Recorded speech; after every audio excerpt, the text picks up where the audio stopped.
আসসালামু আলাইকুম বন্ধুরা, আশা করছি আপনারা সকলেই খুব ভালো আছেন।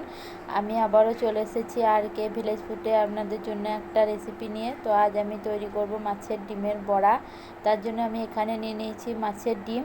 আমি এখানে 400 গ্রামের মতো মাছের ডিম নিয়েছি। তা সবটাই আমি করব না, তার জন্য আমি অর্ধেকটা তুলে নিচ্ছি। এখানে 200 গ্রাম ডিম নিচ্ছি।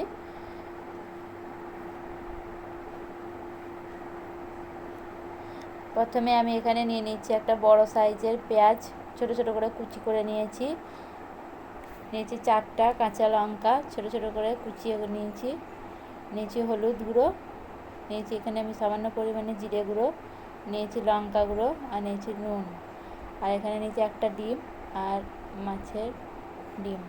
তো আমি ডিম এখানে একটা নিয়েছি, আপনারা দুটোও নিতে পারেন। আমার ডিম খুব একটু পছন্দ নয়, তাই আমি একটাই দিয়েছি। তো সব আমি প্রথমে একসঙ্গে মিক্স করে নেব। প্রথমে আমি এখানে পেঁয়াজটা দিয়ে দিচ্ছি, তারপরে আমি লঙ্কা আর নুন দিয়ে ভালো করে লঙ্কাটা আমি একটু দূরে নেব। তো এরপর সব মশলাগুলো একসঙ্গে দিয়ে আমি ভালোভাবে মিক্স করে নেব। এরপর ডিমটা আমি ডিমের মধ্যে দিয়ে দেবো, দিয়ে ভালোভাবে মিক্স করে নেব। আমি হাত দিয়ে ভালোভাবে মিক্স করে নিচ্ছি।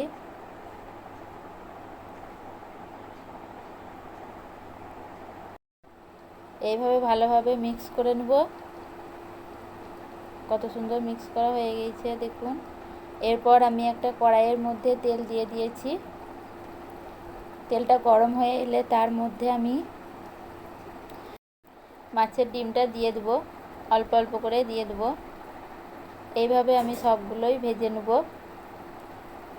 আর যদি এই রেসিপিটা আপনাদের ভালো লাগে তাহলে চ্যানেলটি সাবস্ক্রাইব করবেন আর পাশে থাকা বেল আইকনটা প্রেস করবেন।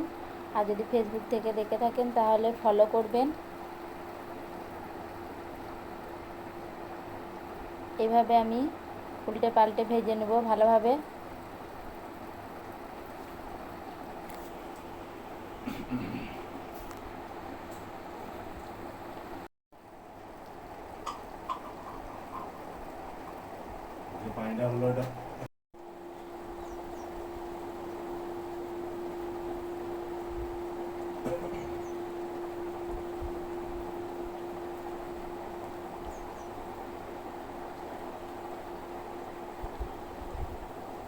এরপর আমি এটা পিস করে কেটে নেব।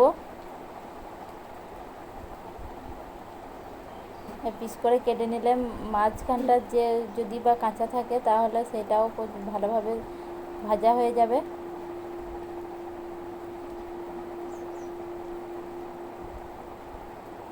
একবার উল্টে পাল্টে নেব ভালোভাবে।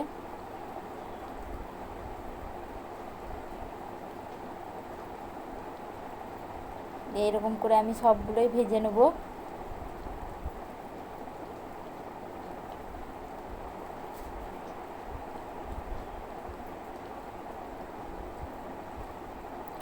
ভিডিওটা শেষ পর্যন্ত দেখার জন্য অসংখ্য ধন্যবাদ।